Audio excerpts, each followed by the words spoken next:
जुआर आस बोली जानिथिलु संक्रांति पूर्णिमा अमावस्या जहाँ भी हेले पानी जी स्तर थी निश्चित ए पर्वतर मा गंगार किछि महामती पर आपणकर जो हेलो सांग मैंने नमस्ते भले था समस्ते मुझे आशा करे आपण मैंने भले थे मुझे भले अच्छी ये देखी पड़े आम आसी पहुंची सारीचु माँ गांगी पहाड़ निकट में आम ए पहाड़ उपरकू जीवु माँ गंगा को आपण मानक माँ गंगार कहानी देखी पहाड़ उपर जुआर एबे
गांगी पहाड़ दृश्य मान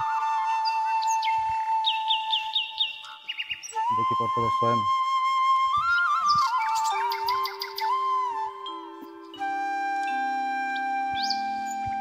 से कालिया ठाकुर घर प्रतिमूर्ति चित्र होती देखी पड़े केते सुंदर लगुच से श्रीक्षेत्र मोर पतित पावन ऊपर उड़ी देखी पारे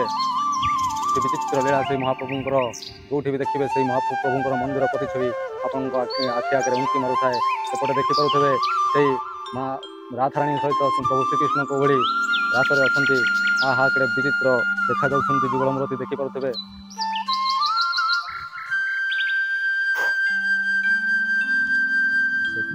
महंत महंत महाराज ये समाधिपीठ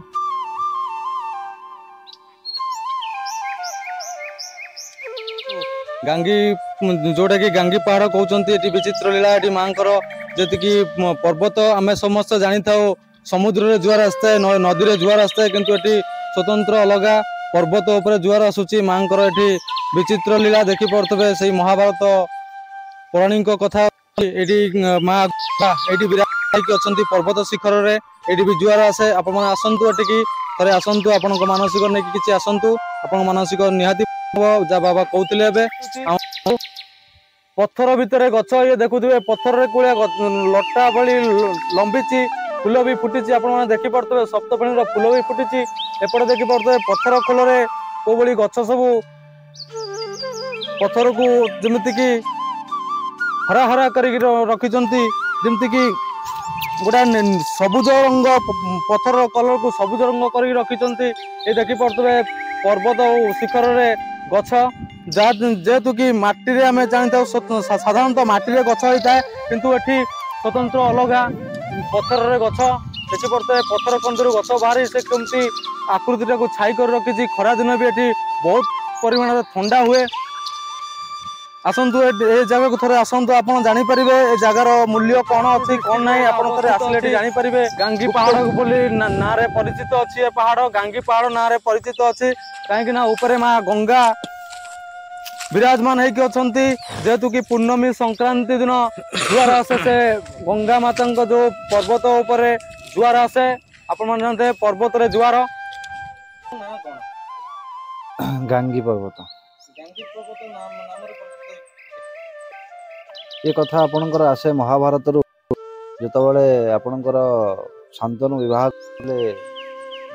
गंगा शांतनु को ସମୟରେ ଥିଲା ଯେ ତାଙ୍କର ସର୍ତ୍ତ ରଖି ଯେତେବେଳେ ସିଏ ଶିବ ଭାବିକି ସନ୍ତାନକୁ ବିବାହ କରିଥିଲେ ଗଙ୍ଗା ରଖିଥିଲେ ଯେ ମୋର କୌଣସି କାମରେ ଆକ୍ଷେପ କରିବ ନାହିଁ ଆଉ ଗାଙ୍ଗୀ ଶବ୍ଦରେ ମୋତେ ଡାକିବନି ଯେବେ ଗାଙ୍ଗୀ ଶବ୍ଦରେ ଡାକିବ ମୁଁ ତୁମକୁ ଦିନଠୁ ଛାଡ଼ିକି ଚାଲିଯିବି। ତେଣୁ ସେ ସମୟରେ ଆବାହମାନ କାଳରେ ଯେତେବେଳେ ସେ ସମୟରେ ତାଙ୍କର ଯେଉଁ ଘଟିଛି ସେ ଘଟଣା ଯେତେବେଳେ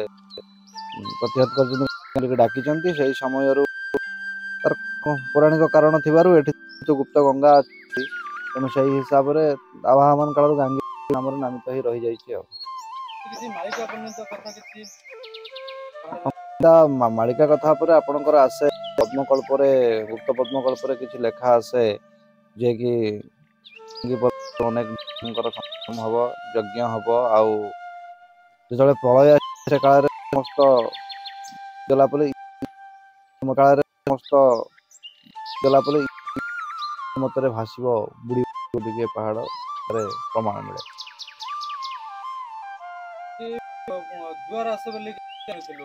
ସଂକ୍ରାନ୍ତି ପୂର୍ଣ୍ଣମୀ ଅମାବାସ୍ୟାରେ ଯାହା ବି ହେଲେ ଆମର ପାଣି ଯେତିକି ସ୍ତର ଥିବ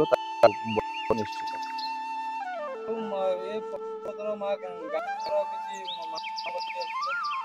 ପରେ ଆପଣଙ୍କର ଯୋଉ ସବୁ ଭକ୍ତମାନଙ୍କର ଈଶ୍ୱରଙ୍କ ଦୟାରେ ଭକ୍ତମାନଙ୍କର ସହଯୋଗରେ ଚାଲେ। ପ୍ରତି ସଂକ୍ରାନ୍ତିରେ କିଛି କିଛି ଢାଳୁଙ୍କୁ ପାଳି ଥାଏ ସେମାନେ ଦିଅନ୍ତି ଆଉ ସଂକ୍ରାନ୍ତିରେ ଲୋକଙ୍କ ପାଇଁ ହଁ ବିଭିନ୍ନ ମାନସିକ ଆପଣ ଗାଙ୍ଗୀ ଗୁମ୍ଫା ଯୋଉ ଝୁଡଙ୍ଗ ଦେଖିଲେ ବହୁତ ଲୋକ ନଡିଆ ବସାନ୍ତି ଗୁଆ ବସାନ୍ତି ଏମିତି ମାନସିକତା କିଏ ଆପଣଙ୍କର ମାନସିକତା କିଏ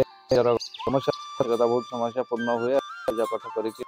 ଆଉ ଠାକୁର ଗୋଟେ ବିଶେଷତ୍ୱ କଥା ଅଛି ଯୋଉମାନଙ୍କର ପାଟି ନଥାଏ ଗୋଟେ ମାନସିକ କରି ଗୋଟିଏ ବାଡେଇ ଦେଲେ ଜଣଙ୍କର ପାଟି ଏମିତି ସବୁ ଚାଲେ ଆଉ ଆବାହମାନ କାଳରୁ ଆମେ କହିପାରିବୁନି।